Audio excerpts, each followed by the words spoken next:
please send your well wishes to him, but I'll be convening the meeting today. We're joined by his staff and my staff, so we're going to start the committee. We're going to start with a roll call. I'm going to start with a roll call of members of the committee. Alderman Sawyer. Alderman Mitchell. Alderman Lee. Present. Alderman Lopez. Present. Alderman Curtis. Alderwoman Scott. Present. Alderman Irvin. Alderman Raboyes. Present. Alderman Mitz. Alderman Spizzato. Alderwoman Nugent. Present. Alderman Napolitano. Present. Alderman Knudsen. Present. Alderman Tunney. Alderman Gardner. Present. Alderman Martin. Present. And Alderman Silverstein. Present. Vice Chairman Osterman is here.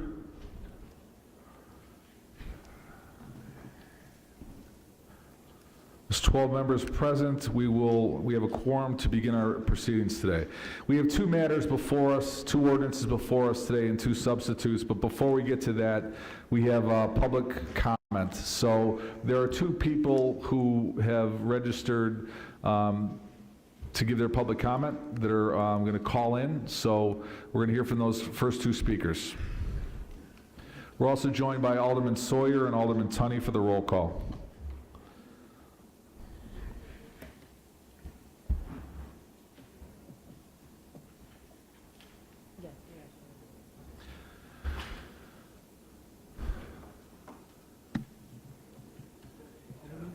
If the public speaker can, go ahead, you're on. You have 3 minutes. If you can give us your name and... Good morning. Good morning. Can you all hear me? Yes. Good morning. My name is Elena Gormley. I am a social worker here in Chicago. I am a member of the 48th Ward Neighbors for Justice IPO and Social Service Workers United Chicago. And I'm taking time out of my workday to support my incredible colleague, Anjanette Young, who is a phenomenal social worker who represents the very best of this profession, who faced an absolutely horrible situation that should not have happened. She was coming home from work and was changing clothes when police burst into her home, pointed guns at her, and would not listen when she told them that they had the wrong house. That should not have happened. There should have been some safeguards within police department policy to prevent that from even happening, or to ensure that when there are these situations, that police are acting with far greater professionalism and integrity and transparency. I am asking the members of the Public Safety Committee meeting to support this revised Anjanette Young Ordinance and vote to pass it out of committee for full consideration by City Council, because we need some very basic common sense changes to our warrant policy. If we want to attract people to Chicago, if we want to tell people to stay in Chicago and support these communities that have been so disinvested, we need to have some basic promises that no one is going to face police barging in at all hours of the night with guns pointed at children and vulnerable people. We cannot have a good, robust workforce if people are carrying the significant trauma from these police raids. The things in the Anjanette Young Ordinance are very basic. These are very basic common sense things. And these are things that we can pass in an ordinance alongside, including some basic reforms in our consent decree policy. We do not need to choose between the consent decree and city legislation. We can do both. We are a city that does great things. I think that we can pass some very important common sense changes to warrant reform because, and this is very personal to me, I've worked with refugees from the former Soviet Union who have a far more precarious economic situations in the United States than in the Soviet Union, but they came here because on paper, America is supposed to be a country that doesn't do this. America is supposed to be a place where people do not have to fear the police barging in at all hours of your night. If we want to be this great, amazing, welcoming city, we have got to pass this, and we have got to make it clear that we are going to keep communities safe, not only with good policy, but also by ensuring that the people who are pledging to keep us safe work within some very basic common sense reforms. Thank you. Thank you. Our second speaker is Peter Kanaska. And before we get to him, I also want to welcome Alderwoman King, Alderman Burnett, and Alderwoman Haddon, who are non-committee members who are with us today. Mr. Kanaska. Hi, I'm Keith Sosnicka from the 45th Ward.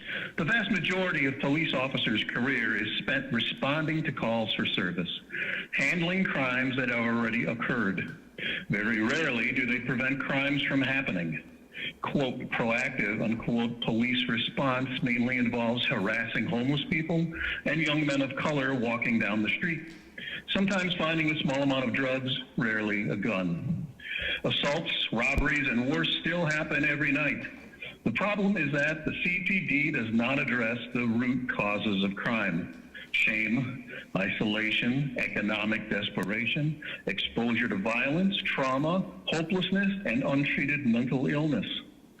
Arrest and imprisonment only worsen these circumstances, but money that could have gone towards reducing poverty and treating people gets diverted into hiring more cops, who, in turn, make things worse through arrest and imprisonment. Think about the nicest neighborhoods in the city: Edison Park, Beverly, Saguenash, Old Irving. Is there a lot of police activity there? If not, police must not be the drivers of safety. CPD slow walks the consent decree. CPD officers, after losing an ACLU lawsuit, respond to increased citizen contact paperwork by switching gears to make pretextual traffic stops in certain neighborhoods. Just a week ago, A.D. Quigg told us that instead of the budgeted near $2 billion cost for CPD, the actual costs for the CPD are closer to $3 billion. And where does that portion of the $3 billion go? Much of it goes in the form of salaries right into those neighborhoods cited above. Some aldermen here tolerate bad policing because the economics of bad policing benefits their own wards and neighborhoods. Much like New York City or London turning a blind eye to international money laundering in their midst because it benefits their economy. And none of you, asked budget questions about the real cost of the CPD.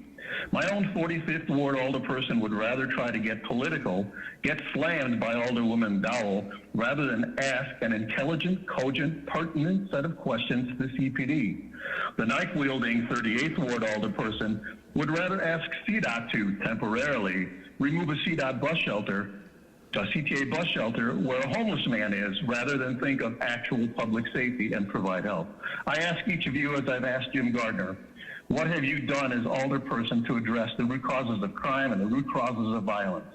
Jim responded by telling us about his time as a 20-something part-time Park District camp counselor. Maybe the rest of you could do better.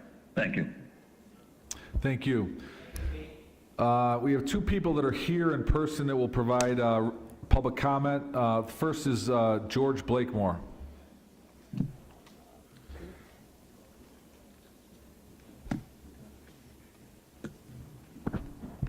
I'm watching the clock. I don't know about the timing, but the clock is red. The previous speakers spoke more than 3 minutes. But you see something, but what you're seeing is manipulated, the timing. Anyway, the Chicago Police Department, are they professionals? This is not only in the city of Chicago, it's in all these urban areas. The police is like the military. And the big picture is racism, economics, racism. If that had been a white lady, how would they react? You want to say that the police department sees Color, yes. Very much so. The fraternal order of police throughout the United States, the government allows them to do that. They are haters. It's racism. You always playing that race card, Mr. Blakemore. It exists, and you're foolish if you never play it. They would treat the white one way and treat the blacks another way. Crime, fraud, all these, and the money being spent for the police ones. The budget say almost $2 billion consent decrees. You can't legislate love. These are haters. America has many haters. And who are they hating the most? They're hating the black who was enslaved in America. That's the dirty little secret. And she was a white lady. Once they found out that they had the same wrong address or whatever, why didn't they leave? Is something wrong with the system? And you elected officials are part of the problem too. You can't lay that on the Chicago police alone. You also, some of you are racist too. These consent decrees that they're saying, we're going to correct it.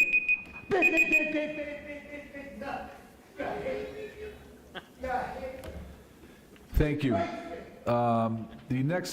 That's it for public speaking on the Committee on Public Safety. I want to welcome Alderman Vasquez, non-committee member who's joined us today, and we will get started. So the amended September Rule 45 report for the Committee on Public Safety was sent out on October 11th, 2022. Do I have a motion to accept the September Rule 45 report? Alderman Tunney so moves. Hearing no objections, so ordered. Rule 45 report will be adopted for the next City Council meeting. We have two items before the committee today and two substitute ordinances for these ordinances that we have. First is 2022-1226 and substitute ordinance both are substitute 2021-3215. I'd like to have a motion to adopt both substitutes, and then we'll get to the first one. I have a motion to adopt both substitutes. Alderman Raboya so moves. Both items have been adopted, or substitutes have been adopted. We will now go to the first item, which is substitute ordinance 702022-1226, ordinance related to the establishment of residential warrant rules and regulations for the City of Chicago Department of Police Department. I'd like to invite up to the rostrum Anjanette Young, Ben Pastone, and Lisa Thura to provide testimony after Alderwoman Haddon, and then we'll hear from the representatives from the City of Chicago.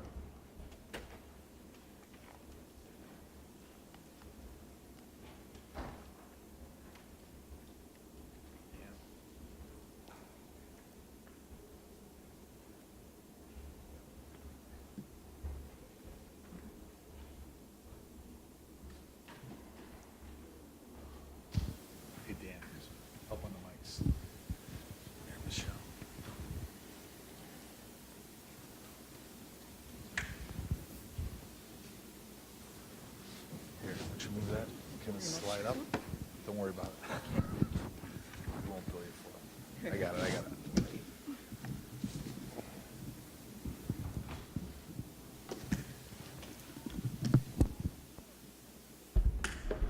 can't see her. No, we're good. Ms. Young, Public Safety Committee welcomes you for being here with us today. Before we have Ms. Young speak, I'm going to let Alderwoman Haddon, the lead sponsor of this ordinance, provide testimony. Then we'll hear from the three individuals to my right who will provide testimony on the ordinance, and then we will hear from members of the Police Department Administration. Alderwoman Haddon. Thank you, Chair. Good morning. Thank you for letting me come before the Committee on Public Safety. In February of 2021, myself, Alderwoman King, Alderwoman Leslie Hairston, Stephanie Coleman, and Jeanette Taylor stood together with a coalition of individuals, and we introduced the Anjanette Young Ordinance.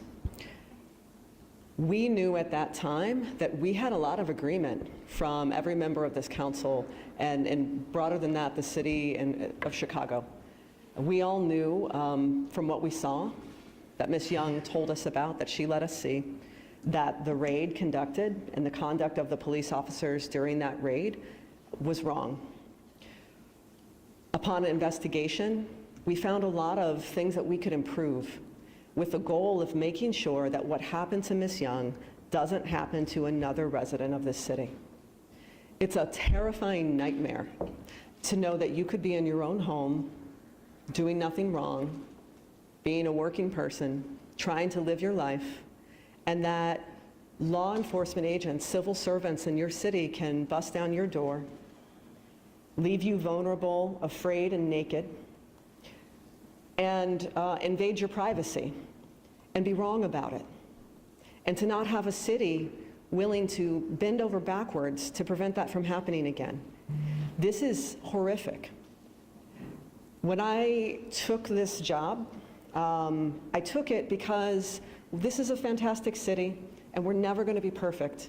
But the work of democracy is recognizing our imperfections and working together in order to correct them.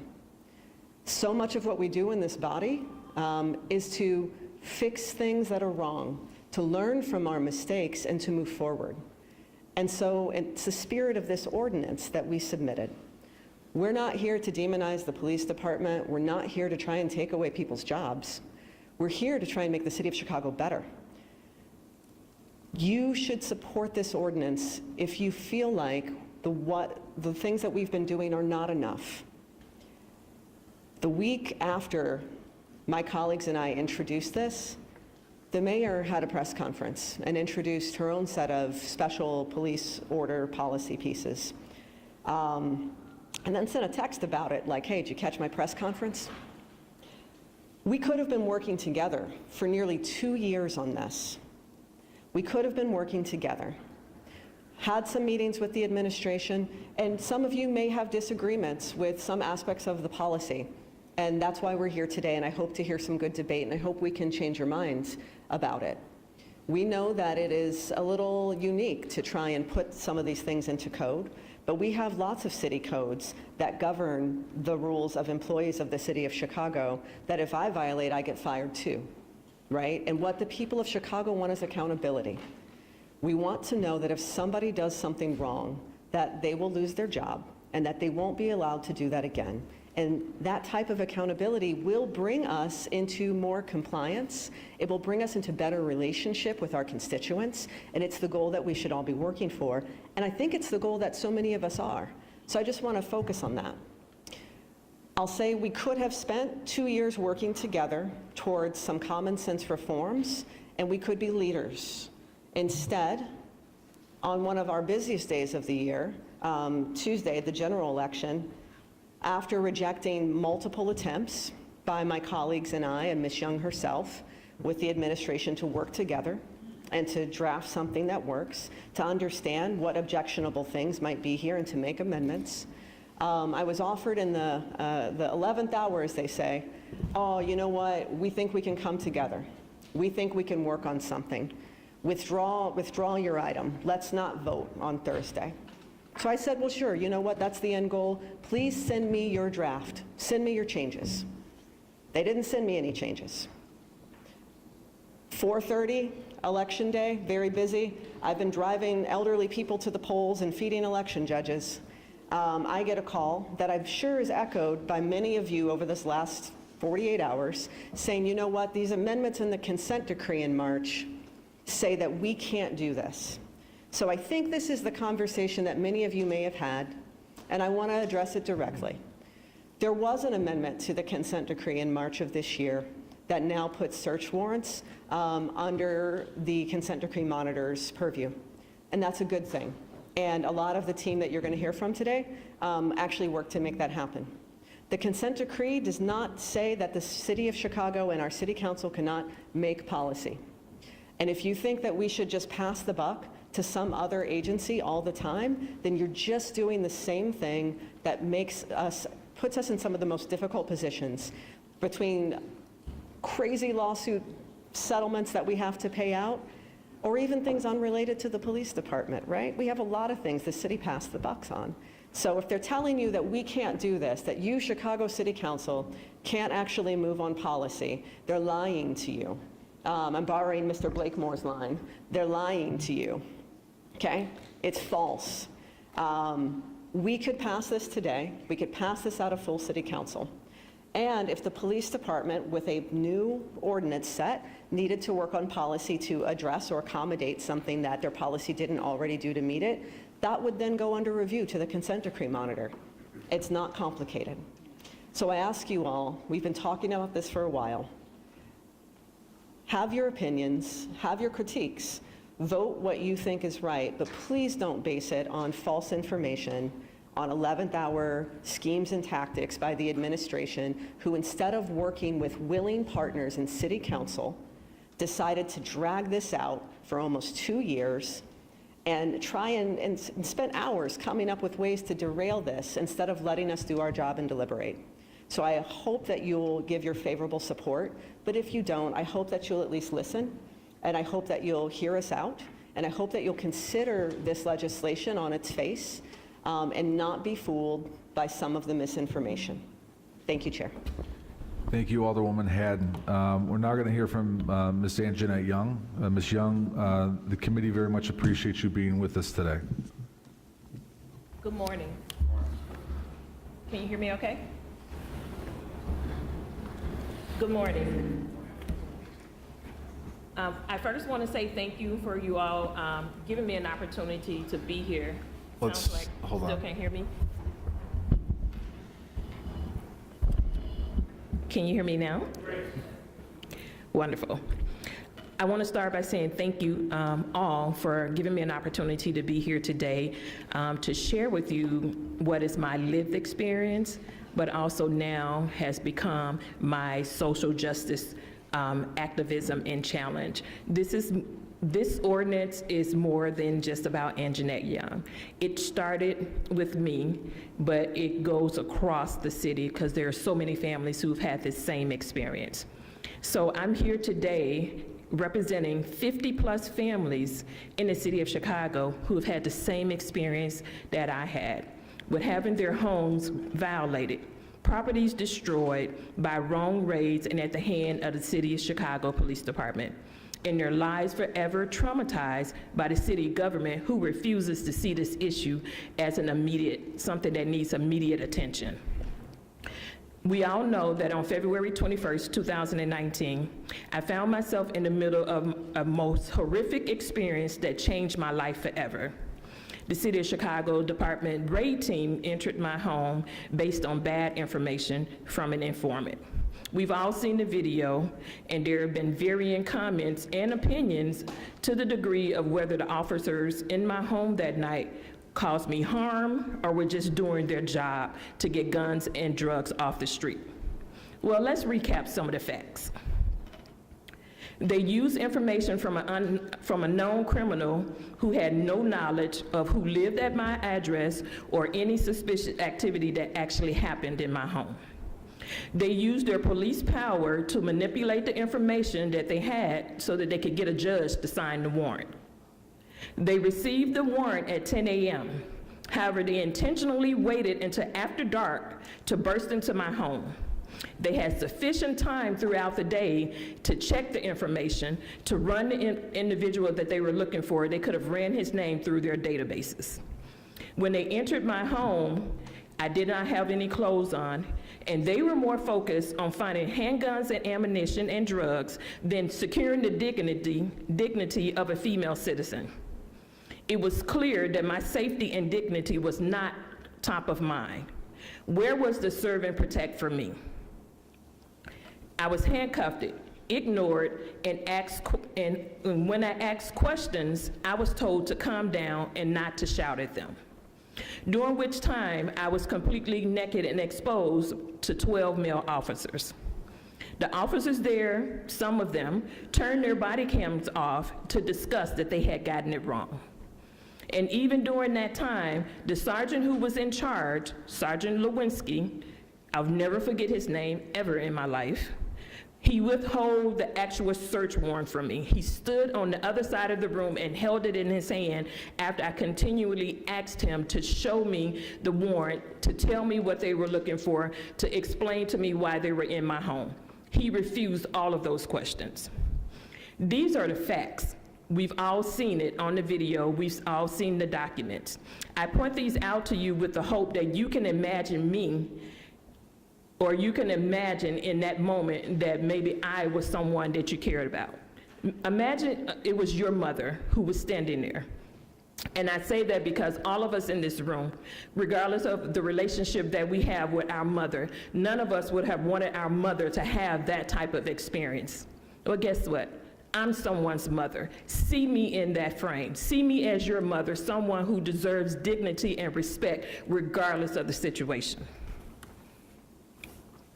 After 1,375 days, I still struggle with trauma from that night. Now you might wonder, why do I count per days? It's because it's a daily struggle for me to function at any normal capacity or any normal lifestyle. I'll give you an example.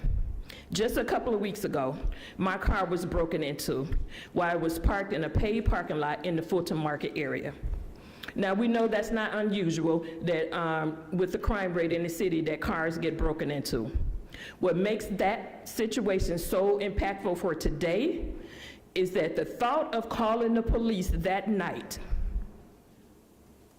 took me back to February 21st, 2019. I was literally overtaken and flooded by the trauma of that night, that I was literally crying and shaking and too afraid to call the police when my car got broken into. I did not call the police that night because of that. The Anjanette Young Ordinance will offer concrete ways for us to hold officers accountable for the way they interact with the public, and particularly in our Black and brown communities. The purpose of this ordinance is to increase transparency and accountability to the public as increase transparency and accountability to the public as it relates to how the police department interacts with citizens in our communities. The ordinance has the support of many community leaders, council members, and experts on the issue of police accountability. This past weekend, I saw the movie Emmett Till, and what stood out most to me in that movie is that Mamie Till took her most vulnerable moment and showed the world what had happened to her son. I made the same decision when I decided to allow this world to see the body cam footage of me in my most vulnerable moment, standing there naked and afraid and literally unable to do anything about it. I did not lose my physical life that night, but I lost a lot of my life that night. My life would never be the same because of that experience. I hope that it does not take us 67 years as it did for Emmett Till, who still has not had justice for losing his life. I hope it does not take us decades to get this right in the city of Chicago. All of us in this room, we have an opportunity today to choose a different path, one that leads our city to a true accountability in the way officers engage and interact with the community. So I ask all of you today to stand with me, be bold, be courageous, and do the right thing, and push this ordinance forward. Thank you.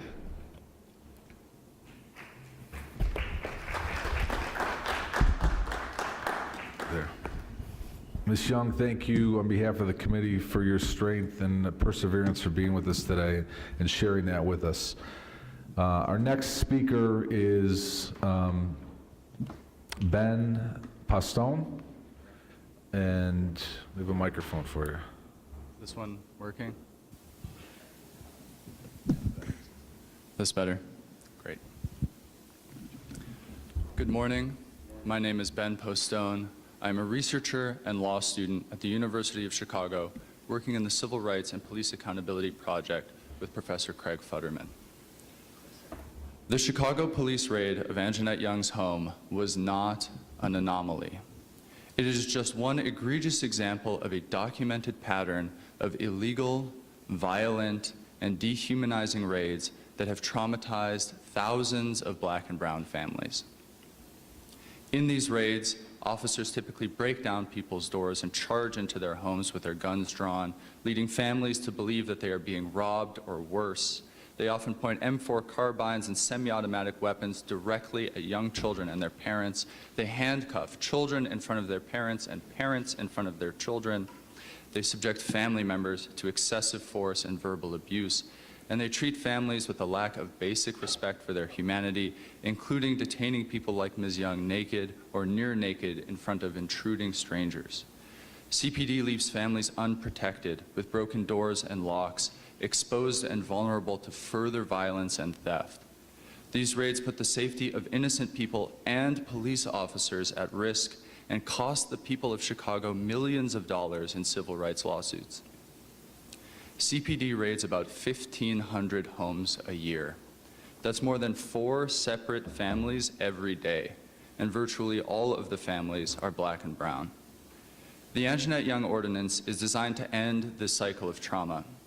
CPD has proven that it will not stop its pattern and practice of civil rights violations on its own, which is why a federal judge now oversees all CPD policy changes. CPD's search warrant policy remains grossly deficient. It allows officers to rely on the word of informants who've given false information in the past, leading to more wrong raids of innocent families. It fails to require core harm mitigation principles. It fails to adequately protect children and other vulnerable people. And it fails to incorporate basic principles of public transparency and accountability. The heart of the Anjanette Young Ordinance is about preventing harm. It requires that the city get in line with national best practices that ensure police officers use tactics that are least intrusive and least harmful to families when invading their homes. The ordinance accomplishes this in 2 ways.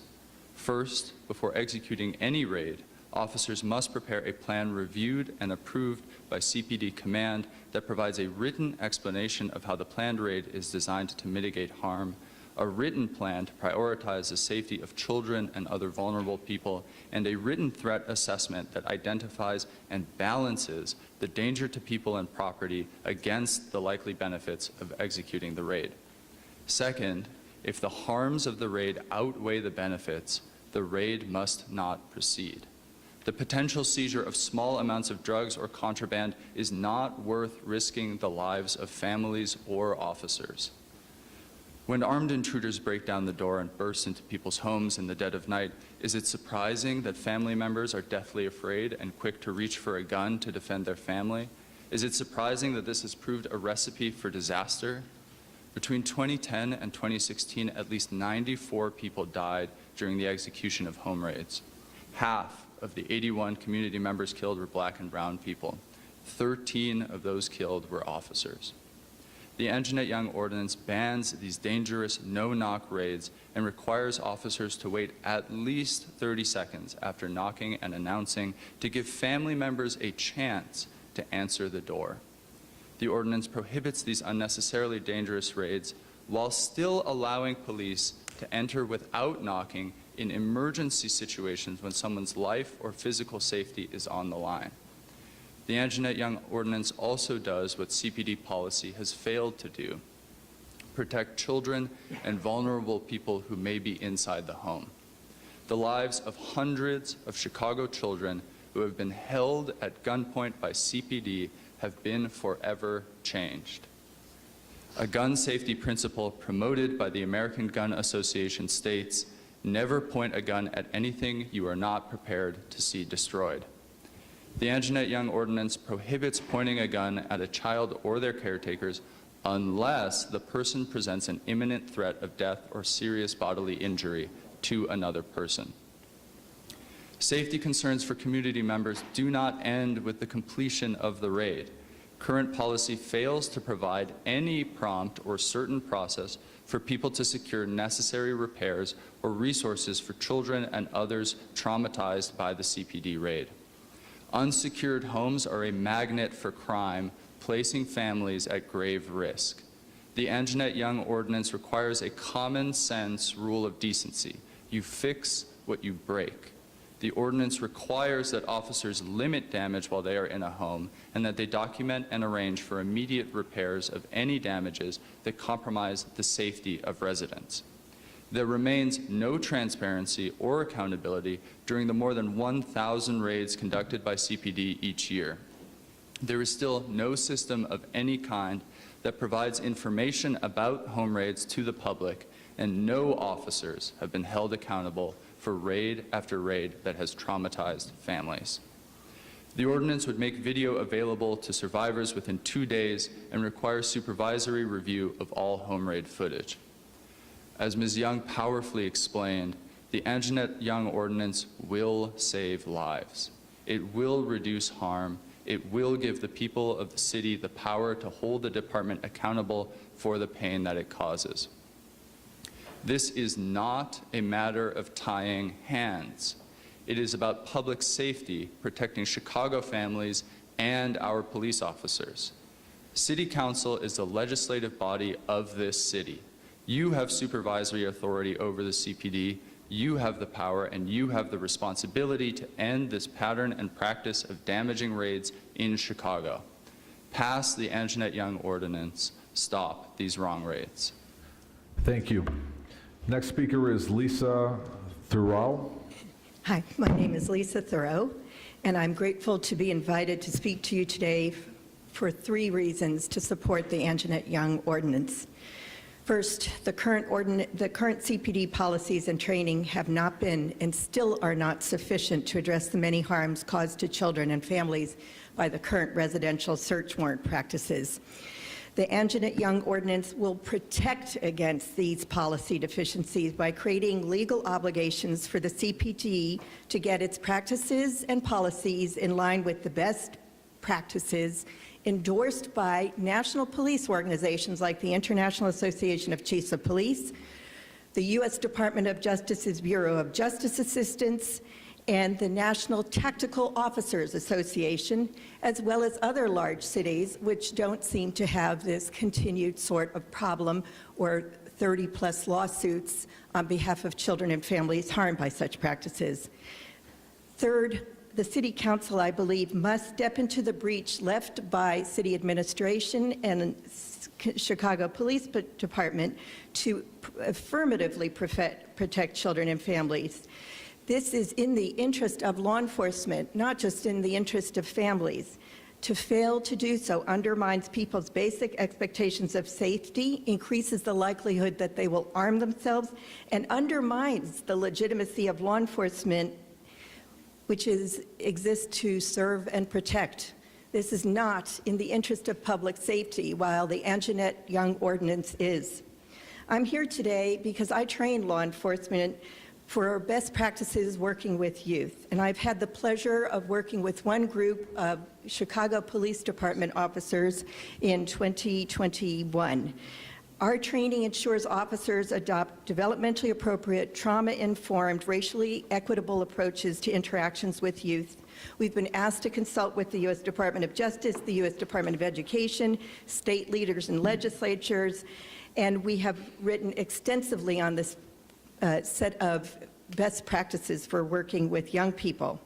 In the course of my work, I routinely look at law enforcement policies, and we usually recommend changes that would encourage law enforcement agencies to adopt more developmentally appropriate, trauma-informed approaches, because this is a win-win for the law enforcement agencies as well as the communities affected by them. It strengthens their professionalism, it reduces harms, and it minimizes risks of unnecessary trauma when interacting with children and families that want to be able to trust law enforcement. The policies we have recommended and drafted have been favorably viewed by the US DOJ and in some cases adopted in consent decree cities. Over the last 2 years, I've reviewed Chicago Police Department training policies and procedures for obtaining and executing residential search warrants from 2002 to 2021. I've looked at how CPD officers are prepared and trained to treat children as an expert witness evaluating CPD policy in federal court. And my key findings are this. The CPD had no policies or training in place for officers or SWAT teams that even considered or mentioned children or the possibility of encountering children. There is no training for officers on how to deal with startled, terrified children and how they are likely to respond and how to de-escalate their fear. There is no training on how to mitigate the toxic footprint of police actions and the inexorable trauma they cause, such as pointing weapons like M4 rifles at children and their caretakers who pose no immediate threat of harm to officers or others. None of this is addressed in trainings or policies because it's all left to common sense, and common sense isn't working here. And that's why we're here today. That's why my review of body-worn camera footage of complaints in over 30 cases suggests that CPD is engaging in behaviors that are not necessary, that I don't hear about in other cities. And we work in 23 states. Interrogating a handcuffed child lying face down while an M4 is pointed at her head as she lies sobbing on the floor is in no one's interest, especially when you're in the wrong residence. Pointing an M4 carbine rifle at the temple of a 12-year-old when you've gone into the wrong home looking for a mustachioed male target causes trauma. Holding parents at gunpoint where their children scream for fear their parents will be shot to death causes trauma. And if given the opportunity, I'd like to explain how trauma and extensive exposure to trauma doesn't make anyone safer. That's why we're here today, because CPD past and current policy is deficient and has not been enforced effectively where it does exist. Bring Chicago in line with national standard-setting organizations like the IACP, the BJA, and the National Technical Officers Association, which trains SWAT teams, and other major law enforcement agencies. That's what this ordinance will do, and your support is critical for it. You must do this to protect children and to encourage a diminishment of the adversarial relationship between children and police. Legal protections are necessary because policies have just not met the demand or the challenge. And the constant fear of many communities that their home might be next has been the inexorable ripple effect of what we've seen happen to Ms. Young and so many other families. This ordinance will protect children by prohibiting gun pointing, interrogating children when officers can't find contraband or the target. It will end cuffing of children who are in the custody of officers to be protected. It's no more cuffing and holding parents at gunpoint in front of their children, which thereby escalates the entire situation and the risks of it and increases the trauma. This ordinance will require CPD and the city to take affirmative steps to protect children and families, steps they promised to take but have not, in spite of being 6 years under a consent decree. Limiting the time searches will occur at a time when children are likely to be out of the house. Improving the likelihood that officers search in the right place by really strengthening and professionalizing the investigations and making real efforts to determine whether children are likely to be in the residence. This ordinance goes much further than existing training to teach officers how to operationalize the current policies demand that they be sensitive to the children they encounter during raids. We cannot rely on their understanding of what it is to be sensitive to children. It's not been manifest. This training will provide the developmentally appropriate trauma-informed approaches that officers need to understand to break out of their tunnel vision as they pursue a target and take care of the rest of the community that they encounter, sometimes at the wrong address, and protect them. Ensuring the presence of a social worker, a mental health worker, is necessary, as this ordinance provides, and it goes beyond what CPD's policy does to have only a crisis intervention trained team member there. CIT training is mostly for police about adults. It's not about children and youth. CIT is for adults. This would instead make sure that social workers and mental health workers who are educated in how to work with children and youth are present. And additionally, there's nothing worse than having your house door broken when you're already feeling vulnerable, and the failure of the city and the CPD to ensure that these doors have been restored and kids can stay home in their home level of comfort. This has to be enacted as a law to make it happen, it appears. The City Council must think of all of Chicago's residents when it enacts its decisions. It must really reinforce the American belief that your home is your castle, the police are there to protect and serve, and when you make a mistake, you fix it. Right now, too many Chicago residents cannot assume any of these axioms or beliefs hold true for them if they are black or brown and live in certain parts of Chicago. They know that they are at risk of being traumatized and harmed at any moment due to a misreading of an address or a confidential informant taking revenge or just exploiting their own vulnerability. It is the responsibility of the council to consider their concerns and protect the children and families who are being traumatized, and to get CPD to use the best practices that law enforcement organizations recognize will enhance law enforcement's legitimacy while protecting the community. Thank you. Thank you. Thank you also for joining us. Yes. Put off a couple acronyms, and I don't know who the heck those people are. The International Association of Chiefs of Police is the IACP. The Bureau of Justice Assistance is the U.S. Department of Justice agency that focuses on policing and improving practices for policing. And the National Tactical Officers Association is the organization of SWAT teams, hostage negotiators, and others. And they all endorse what was issued back in 2014 by the IACP, BJA, and NTOA for best practices for dealing with raids and the arrest of parents in the presence of children. Thank you. Thank you, Alderman Brookins. We're going to recognize that Alderman Taylor and Alderman Brookins are non-committee members that have joined us. We're also going to add Alderman Curtis to the roll. I'm going to ask Ms. Young and the other proponents to join back in the box, and then we're going to hear from members of the administration.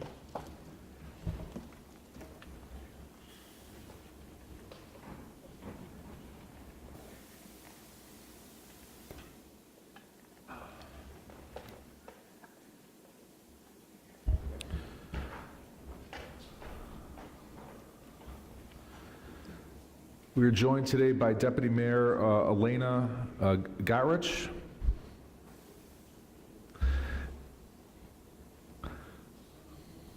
Well, yeah, Elena Gotrich is here, Deputy Mayor. CPD Lieutenant Michael Kaponzdiak. I butchered it, I'm sorry. And then Chief Novales, I'm sorry. I apologize. Deputy Mayor. Thank you, Alderman Osterman, and thank you, council members. First of all, I would like to address Ms. Young's statement. Ms. Young has my deepest sympathy for what she endured, and I believe that everybody in here has the goal of preventing those indignities from ever happening to any other citizen again. I'd like to say that numerous guardrails to protect sanctity of home and dignity of person have been put in place since 2019. Sanctity of home and a person's dignity are two of our most sacred rights. The safety of police officers in potentially dangerous and unknown conditions is also of paramount importance. Since 2019, no-knock warrants have been significantly regulated. And yes, to Alderman Haddon's point, an ordinance can pass that discusses consent decree policy. But where adequate remedies exist, codifying CPD policy into municipal law becomes sticky and duplicative. You're going to hear from Lieutenant Kapistanik in a bit about a lot of the policy work done around the search warrant policy, but just a few key revisions, again, since 2019. A female officer has to be present at every search warrant execution. A lieutenant has to be present. A deputy chief has to approve a search warrant of a residence. The investigation leading up to the search warrant must be documented. There is a critical incident review of anything described or defined as a wrong raid, which would include a search warrant on an inaccurate address. Body-worn camera is required of everybody on scene at that search warrant. And again, no-knock warrants have been significantly limited. Everybody in this room, I assure, has the same concerns for the protection of Fourth Amendment rights of all of our Chicagoans. And what I want to get across today is that we do not take that burden lightly, and the Chicago Police Department has worked strenuously to make sure that these rights are afforded as per their policy. Thank you. Thank you. Lieutenant? Or Chief, I'll let you guys decide which one wants to go first. Rank or whatever. No, that's, yeah, good morning, everybody. Good morning, Chairman Osterman, or Vice Chairman Osterman, and a speedy recovery to Chairman Chris Talaferro.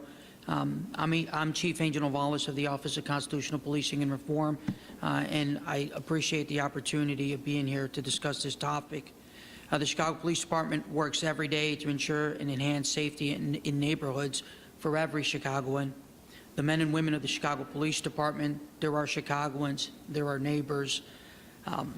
You know, we're committed to improving the department every day and growing that trust in communities that helps us serve. We're dedicated to human dignity, respect, professionalism, and equity and accountability. Our commitment to fair and transparent community policing is a guiding light for our department. A key component of that effort is revising the department's search warrant policy. Our search warrant policy is now part of our consent decree.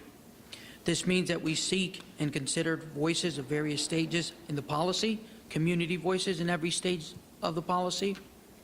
In May 2021, CPD revised the search warrant policy and trained all department members using both research from best practices and robust community input. That feedback was gathered through a community engagement process that includes focus groups, community conversations, and comments received on the posted policy. Today, our department is currently working through the process to further review and revise our search warrant policy under consent decree guidelines. This includes a defined and involved community engagement plan. We've posted the current policy for public comment, scheduled 2 community conversations, and continue to plan dialogues to facilitate ongoing discussions across our diverse communities. We realize that the work of revising search warrant policy and all our work will always be evolving, but we know every step is essential to not only navigating reform for our police department, but redefining our future as a police department. I also want to take the time to acknowledge the speakers here today, and also to acknowledge Ms. Anjanette Young. It's important to have voices such as hers elevated, because when those voices are elevated, they help us gather information and get that community input that helps us build policies that are good for the residents and community members of the city of Chicago. Thank you.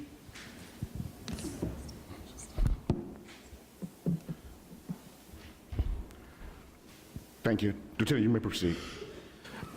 Good morning, everyone. My name is Mike Kapistanik, Lieutenant in Chicago Police Department, the Research and Development Division. I want to thank you for the opportunity to be here today to answer questions on the policy, our policy development process. And I also like to thank the speakers and the other presenters from a policy development process, from a policy development perspective. Looking at best practices, looking at other agencies are always a guide, but talking to people, listening to people with lived experiences to reflect and to be responsive to the needs of the community are always beneficial to our development process and making sure that we get it right. Thank you. Thank you. Does that complete the speakers? Yes, okay, thank you. Questions? You got it? Thank you. I did have questions. Alderman Sawyer has the first question.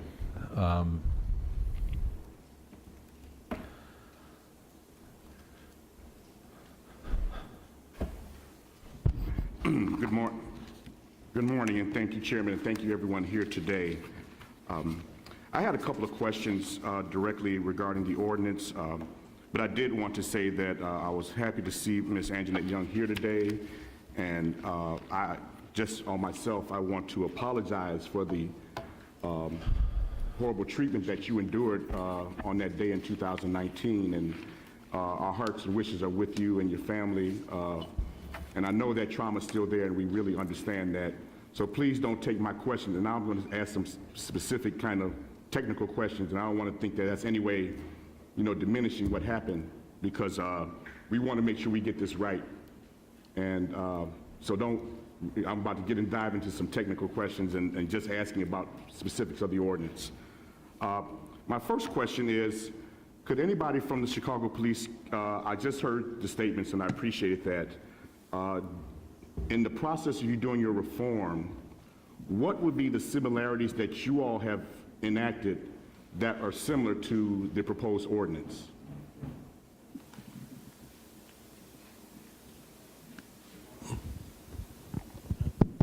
Good morning. Thank you for the questions. Mike Capistanik, Chicago Police Department. Our revisions that we enacted in May of 2021 fall in line with a lot of the recommendations of the ordinance and are also consistent with best practice research we've done. The initial investigation into the search warrant needs to be documented, it needs to be corroborated, there needs to be verification of the information. The approval of the search warrant needs to go through the chain of command of that officer up to the deputy chief.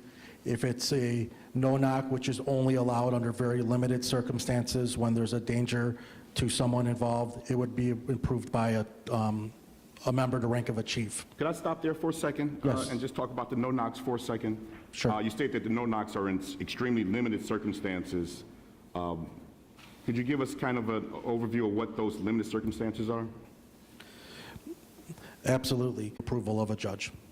So in your rules, as it relates to a no-knock warrant in those limited circumstances, obviously waiting 30 seconds would not be prudent in that limited case. Is that correct? In the very limited case where there's an immediate danger to life or safety, correct. Thank you. And as going through, and in that same vein, one of the provisions in the proposed ordinance in section 4, I believe, on page 4, they stated that a member seeking a warrant must conduct at least a week of surveillance. And I'm just trying to get the practicalities of this and make sure that this is done right. Is that something that would be reasonable under even on a residential warrant circumstance? Under residential search warrant circumstances, there are many variables that we have to take into account, and timeliness is one of them. We have to make sure that the information is verified and we corroborate the information, but specific time limits can change depending on the circumstances, depending on the specific facts of the circumstances of the case. And I'm just going through certain items that I highlighted. Is this common practice where officers conducting warrants not be dressed in CPD official uniform or identification or markings? Procedurally, how does that go? I'm not an officer, so I like to, and I only watch TV. I want to make sure I'm getting the real thing correct. Understood. Our policy currently requires a minimum number of police officers to be on scene to be in full uniform, and even if those other officers are not in uniform, they have to wear garments that identify themselves as police officers. There's warrant team gear that includes a vest, a hat that identifies them as police officers, unless there's circumstances that that deputy chief can articulate, such as guarded entrances, things of that nature, that an approach might be dangerous to those officers being identifiable. Now, I'm going to get into something a little touchy for a second. When you're executing the warrant and you're coming into the place, obviously the safety of the officers and safety of everyone is important. That means that most often is, or correct me or inform me, most officers' guns are then drawn. Are their guns drawn at that point in time? As they're coming in? I want to know. I need to know. Right, that's a great question, and again, it depends on the circumstances, but it might not be all the officers on scene that might have their guns drawn, but their guns drawn in a ready position or in a SUL position, different positions that we train are in a ready position, so in case they encounter a threat or a circumstance where deadly force might be required. So, but officers at that scene might have their guns drawn out of their holster, but not necessarily pointed in a direction of in a safe direction, in a ready position. So if we were to prohibit you from drawing your guns during the execution of a warrant, would that hurt or help you as officers? Yes, I'll start. Angel Novalis, Chief of Constitutional Policing and Reform. Yes, there will be some limits, and the reason is that everything we do and everything we train for is to have the opportunity of time. We know that action is much faster than reaction, so those vital seconds where an officer has to react may lead to a catastrophic injury. But yes, it is very limiting, but also the drawing of the weapon depends on many different variables. One, the knowledge that there may be weapons in a home. Two, the violent nature of the subject that the officers that is part of that search warrant. A lot of those variables are what dictate whether an officer has that weapon.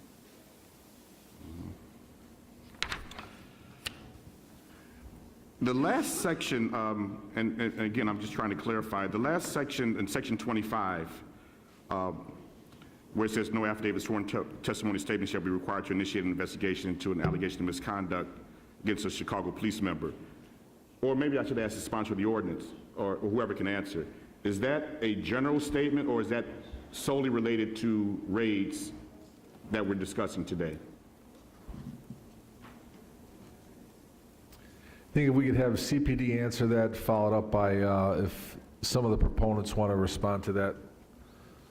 And the only reason I'm asking, because I'm thinking that might affect the collective bargaining that you all have to go through, and I just want to know. If you could restate the question. Sure. And looking at the last section, section 25, is this related solely to the execution of warrants, or is this a general provision? If this ordinance passes, this would just be the new city law.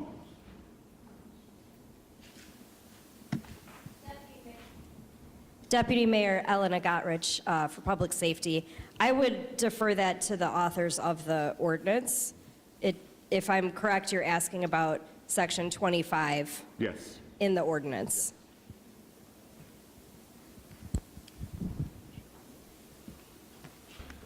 Sure. Great.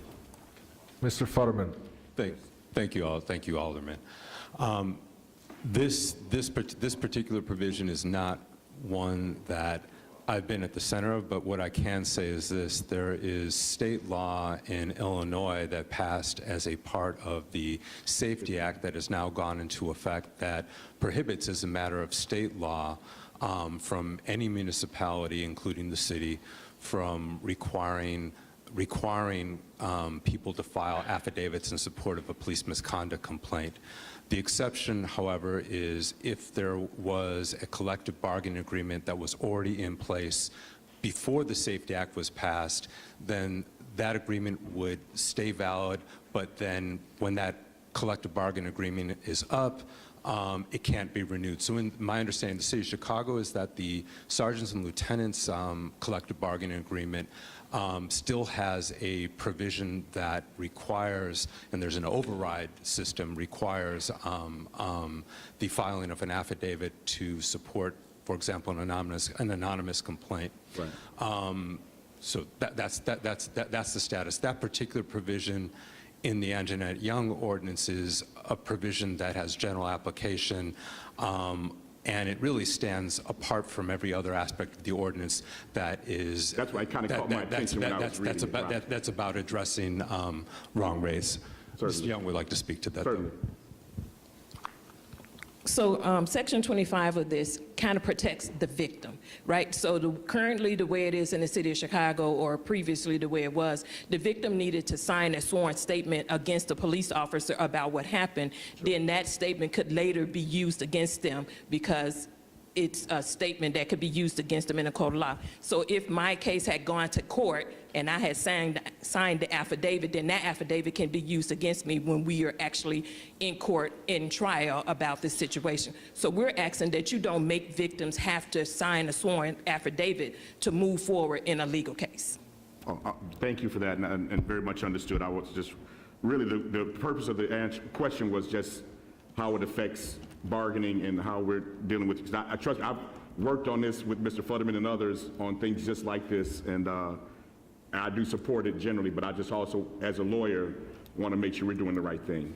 One last question, and I just want to know this, and if it's possible through the chair, or if you have it already, fine. How many warrants did we perform, let's say, 2021? And how many were, I guess, what are considered in the ordinance negative warrants or did not produce any desired results? Chief Angel Novalis, for clarification, are we looking at how many warrants were executed and how many of those warrants based on the proposed ordinance were considered negative? No, on actual, did you receive contraband or get a suspect in custody or things like that? Thank you. Yes. And yes, we will provide that through the chair. Thank you. Thank you, Chairman. Alderwoman Haddon, did you want to have a point of information on that? I did, and it was a point of information on Chairman Sawyer's a couple earlier questions, if you'll permit me. Chairman Sawyer, as a co-sponsor of this ordinance, I thought you might have had a little bit more clarity on a few of the things, though I appreciate the questions. So to the provision around pointing guns at children or caretakers when children are present, this ordinance does not prohibit officers conducting a raid from having their guns in the ready position when they enter a space. We've actually, under former Deputy Mayor John O'Malley, had plenty of discussions about this, and I even got some demonstrations, I think, during our hearings last fall this time, around what the ready position is. What we clearly do in this ordinance, though, is after their procedure, they've come in, they've swept, right? They've assessed their threat. From that point on, right, they have to make the determination, and that's where we've got way too many hours of body camera footage that show that after a threat has been assessed, they're handcuffing children and pointing guns at them. It's unnecessary, and that's what we look to stop in this ordinance. So it doesn't change the policy that officers need to keep them safe and determine and assess things. So just as a clarification on that point, because I think it's important. Yeah, thank you, Chair. Thank you for that. I was just kind of making sure that we clarified it for the record, we can all understand it. But thank you for that, I appreciate it. Thank you, Chairman. Thank you. Question from committee members. Alderwoman Taylor, non-committee member, a question or comment? Sure. Thank you, Chairman. Ms. Young, how you doing? Can you tell me what type of trauma you suffer from since this incident? So since this incident, I have been diagnosed with both major depression and PTSD related to the trauma. I spent 11 months off work on medical leave because I literally was not able to function or go to work on a daily basis. Now, for me, someone who is a social worker and works in this profession, I understand what that means, and I understand the resources and the things that I need to take care of myself. But when I speak today, I'm speaking for all the families in the city of Chicago, and many of them do not have those resources. And so when the city of Chicago or the RAID team conducts raids in this way, and then families are left with trauma.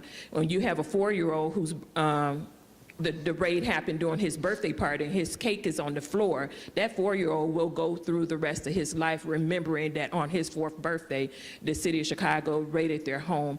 And then we find ourselves in situations where that 4-year-old will grow up and continue to experience trauma, and if he does not receive the correct type of treatment, that 4-year-old will then later be someone that the police will be arresting for other things. And so we're saying that this trauma lasts forever. And so if we need to do something about it so that then we make individuals and families have better lifestyles going forward. May I respond, Counselor? I would point out that trauma during childhood or adolescence is disproportionately harmful.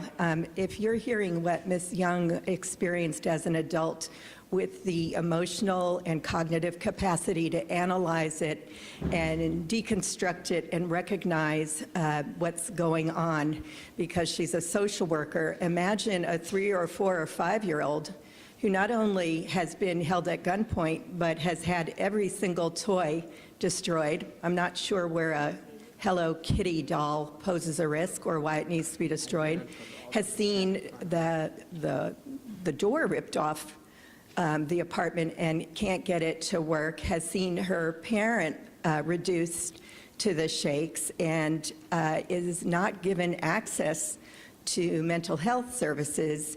You're creating a couple of spillover effects. One is you're doing this to a child or an adolescent who does not have the skills or capacity to handle those big emotions and that experience, and nor are you providing supports for the child or adolescent to do it, nor is the city trying to do anything to reduce the vulnerability of that family by fixing the door, mitigating the harm, or compelling officers or mental health workers or social workers to tend to the experience, mitigate it, and apologize for making a mistake, or apologize that perhaps the target was in the home and they didn't mean to harm the child. The inexorable result for children and adolescents is rage at their powerlessness, rage that they could not protect their family, their mother, their siblings. And this leads, unfortunately, sometimes to aggression. And I'm guessing that right now, Chicago needs no more aggression, but repeated chronic exposure to violence is well known to have these side effects. And anxiety leads, as we all know personally, to short tempers and escalated responses. So in too many kids' lives, they have to run a gauntlet between police who they now can't trust, who they view as a threat, and people in their community who put them at risk and at threat. I don't think the police want to be perceived as a threat, but it's hard not to understand how they couldn't be after they've done this to a particular family and after that family has talked about it to their circle of friends.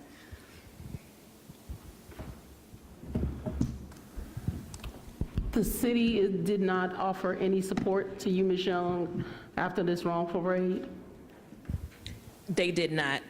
My door was not repaired that evening by the city, and neither did I hear from the city's Department of Victim Services at any point up until today. So up until today, nobody from the city has contacted you? No one from the city has ever contacted me as it relates to me being a victim of a raid. This question is for CPD. Can you tell me how much we've paid in wrongful raids from 2019 up until now?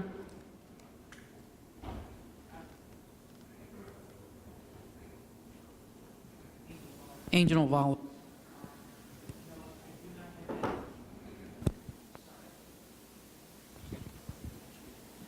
I apologize for that. I don't have that information with us, but if it's information that we can submit through the chair. Can you get it through the chair? Yes. Thank you. I heard you say, go ahead.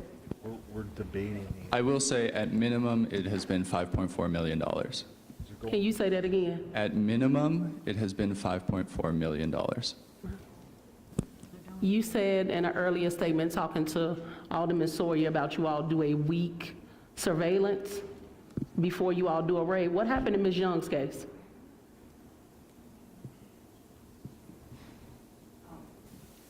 To the intimate details of Ms. Anjanette Young's case, I am not privy to that. I wasn't directly involved with that, so, you know, it wouldn't be fair for me, it wouldn't be fair for Ms. Anjanette Young or the folks involved to make a comment or an assessment on that. My apologies.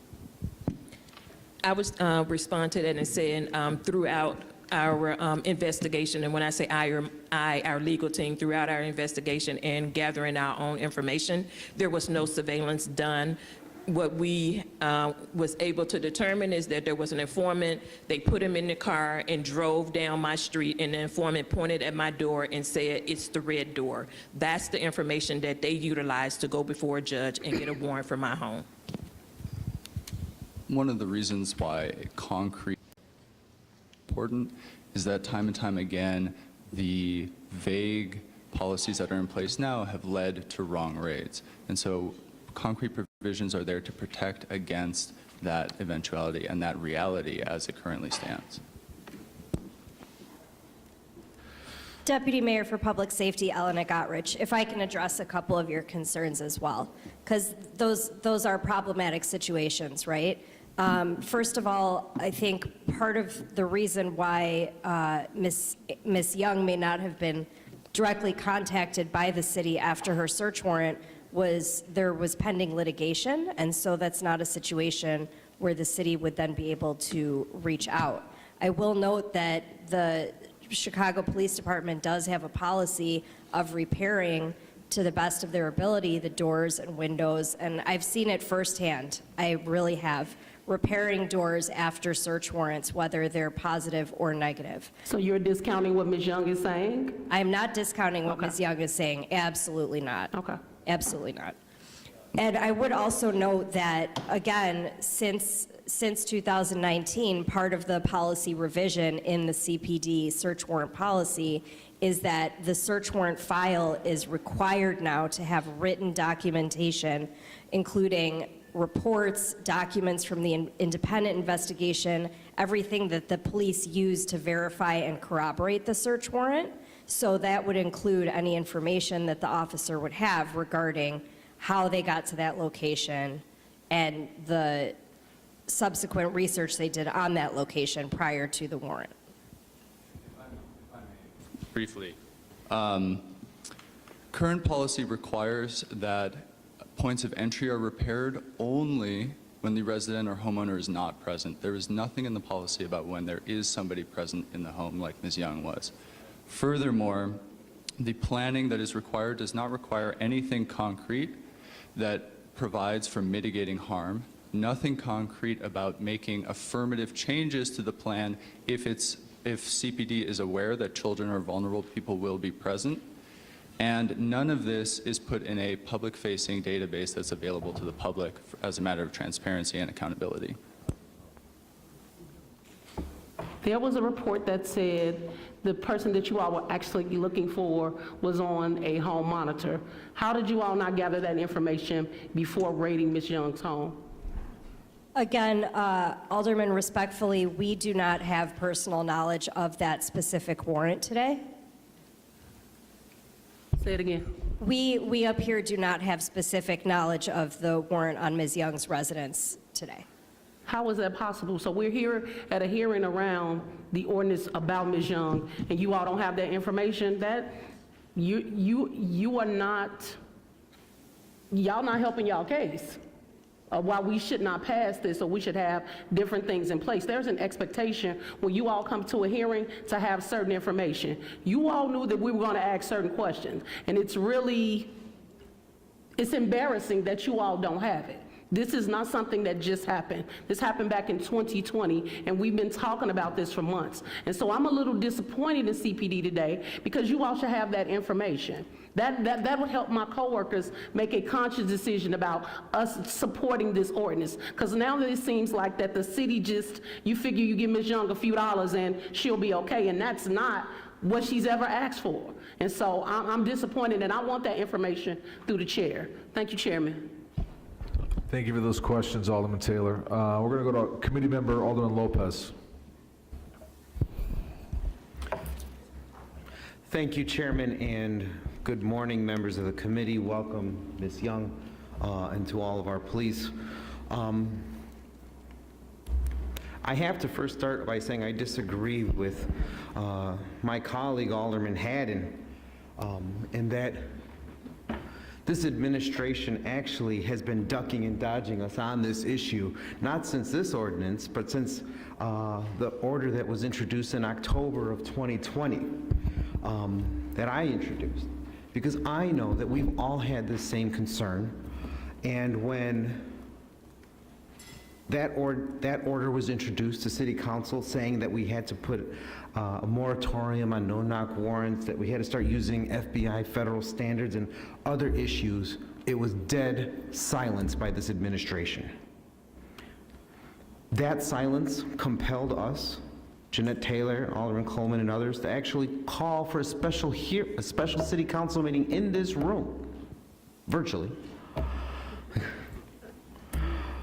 to address this issue, and to specifically address the issue that not only were we failing to address the issues of what transpired that day, but also the issues of how this administration was intentionally re-victimizing Anjanette Young by going after her and her lawyers for trying to seek justice for themselves. That was in December 2020. My colleagues, again, have kept at it. We have kept at it. And we're sitting here today hearing from the bureaucrats that we have no authority really to be interfering in the consent decree when they are addressing the inadequacies in policy internally. But yet, even before this case had become public to us, this council, with the support of this administration, approved an ordinance empowering this committee to hold public safety hearings on consent decree reports and to address policies, right here. Signed by many people right here. No issue then. When we wanted this administration to get a headline for addressing sexual harassment that was required, and that was something that my colleague, I'm sure Alderman Matt Martin and I were just talking about, this administration was happy to insert itself in addressing a consent decree issue. Happily did it. No questions of whether or not we should be addressing consent decree policies, no questions on whether it was right or wrong. We, in this council, with this administration, jumped headfirst, cannonball style, until it comes to this. Now we're being told, step back, stay in your lane. Don't worry about it. It's all good on the 5th floor, we got you covered. But it's not. Because what we have seen time and time again is that anytime we are told, don't worry, we can handle it, they don't. The mistakes happen. The injuries, the harm, the trauma happens. The fact that Ms. Young is able to even come here today to speak out, not only for her situation, but for countless others who have come forward since, is remarkable. We cannot fail her or the other victims like her who've been victimized by our department's inability to execute warrants correctly with a standard that treats our people with dignity, with a city that fails to answer when they are wrong.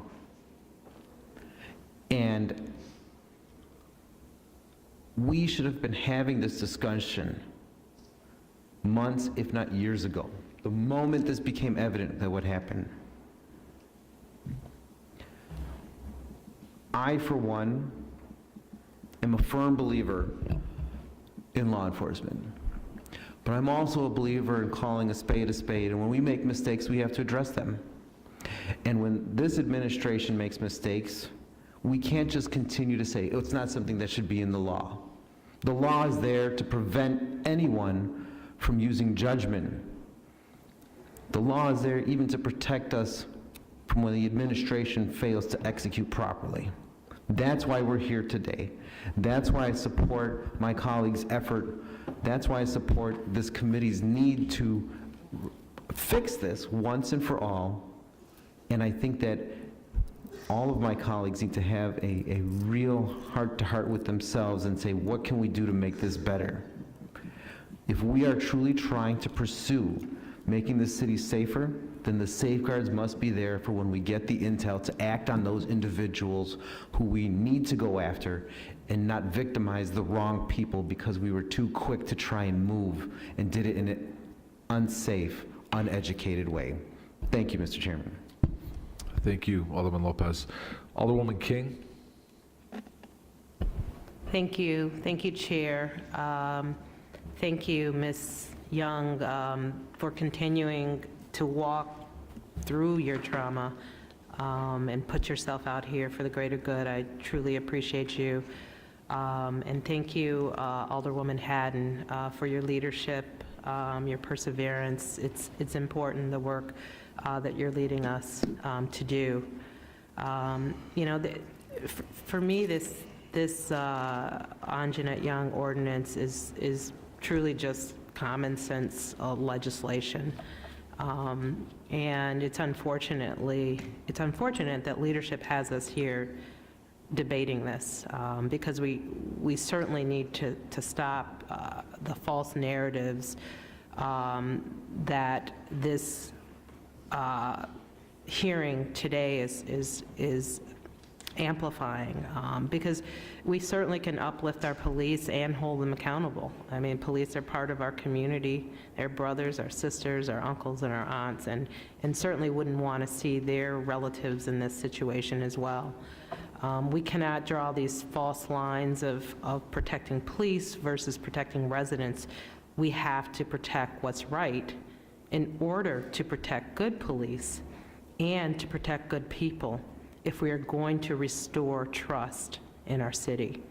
It's unfortunate, Alderwoman Haddon, I'm sorry, that your attempts to collaborate with the administration have been thwarted. I can empathize. But this ordinance, it's just simple request. It's asking for 30 seconds to knock and announce. However, police may enter in an emergency. It's asking for CPD to have a plan that includes how they're going to deal with young children. It's asking not to point a gun at young children. It's asking for a warrant that must be reported transparently. It's asking for us not to use bad informants. It's asking for supervisors' approval of a warrant. And it's asking for CPD to be trained before they issue or execute a warrant. These are just all simple requests that should be codified because, you know, policy is generally made when things go awry. That's how we get to policy. So I again, applaud your leadership, Alderwoman Haddon, and would ask, you know, that folks vote favorably for this. Thank you, Alderwoman. Thank you, Chair. Any questions from members of the committee? I have a few questions myself, and then we are going to go to a vote. My staff is going to make sure that those that wandered over to the Transportation Committee are back here for the vote. So, and I'll also recognize Alderwoman Haddon to make some closing remarks before we vote. But if I could, to the members of the city, I want to talk about the consent decree for a minute. My understanding is that in March of last year, or this year, 2022, there was an order related to CPD reviewing how they conduct warrants. Is that correct? Lieutenant Mike Epstein, Chicago Police Department, that is correct. And that's a process that you guys, the city CPD, are going through right now, which includes an initial community process on the front end to go out and seek feedback from people that will ultimately culminate in a policy recommendation that the consent decree monitor would have to sign off on. That is correct. We currently have the current search warrant policy posted for public comment, and there's a number of other community engagement efforts we are taking to solicit feedback on the policy, and then it would go through the consent decree review and comment process with the independent monitoring team. And absent this ordinance, when would you believe conservatively that there would be a proposed policy recommendation before CPD or before the monitor? Currently, the community engagement process that we're entertaining now will culminate at the end of this year, and by the spring of 2023, we will have a draft policy for monitor review based on the community feedback that we received through this effort, and at that point, we will also again solicit additional community feedback on the drafting of that new policy. Okay. And the new commission, Community Commission on Public Safety and Accountability, will also have to weigh in on that as well. You can verify that, but I'm sure. Here's the point that I want to make. We are under consent decree, and any policy, anything that we do has to get signed off on at a period of time by the monitor, whether it's this ordinance or any other ordinance that the city council ratifies and passes. Moving forward with this today, if the monitor feels that this is out of line or inconsistent with the consent decree, they will contact the council to try to take corrective action. Is that fair?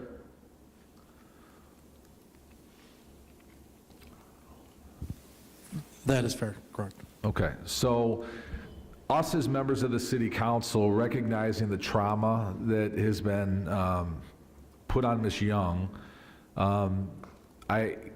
and others, and I think I would really want to lift up the comments about children, because hearing and thinking about that, the impact of what a child sees, and when we look at public safety in the city of Chicago and the long-term damage that's done, that we're trying to build back the trust, things that happen to a 10-year-old kid that they see in their house affects them for the rest of their life, and how they view the police.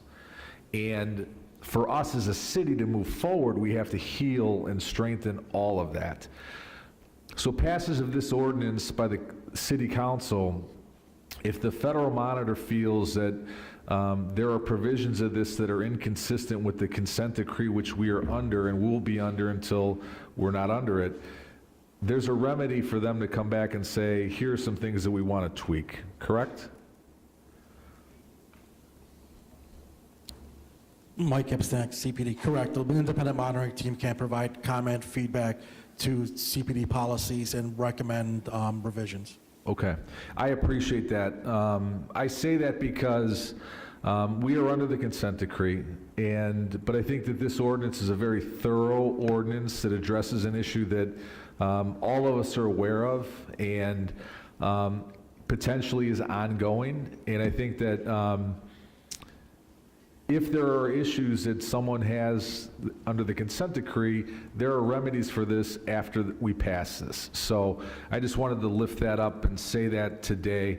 I will now turn it over to Alderwoman Haddon to make some closing remarks, and then we'll go to a motion to pass by Alderman Martin. But Alderwoman Haddon.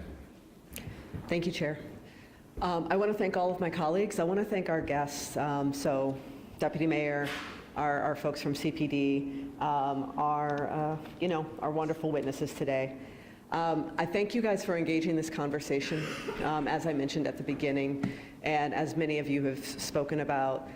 This is an ongoing issue. I know we all had law settlement briefings this week.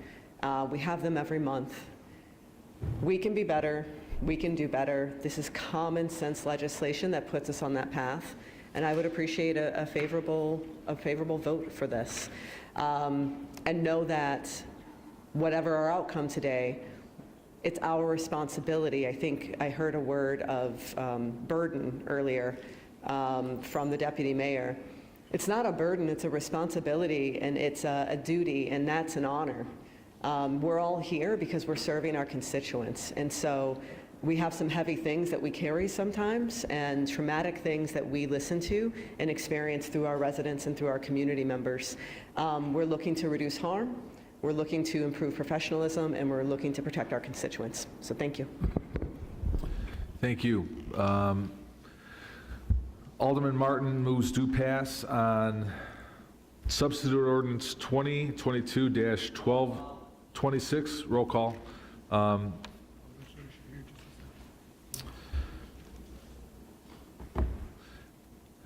Vice Chair Osterman is a yes. Item number 1, which is the substitute ordinance 2022-1226. Okay. Alderman Sawyer. Alderman Mitchell. Alderwoman Lee. Alderman Lopez. Alderman Curtis. Alderwoman Scott. No. Alderman Urban. Alderman Raboyes. Alderman Mitz. Alderman Spizzato. Alderwoman Nugent. Alderman Napolitano. Alderman Knutson. Alderman Tunney. Alderman Gardner. Alderman Martin. Alderman Silverstein.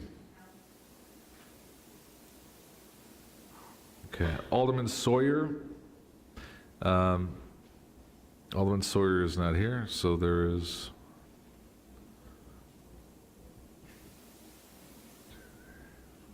I have 4.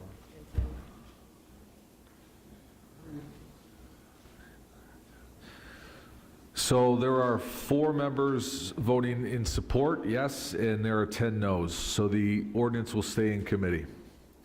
Thank you. And thank you for the members who spoke today. Our second item of the agenda is Alderman Napolitano has substitute ordinance.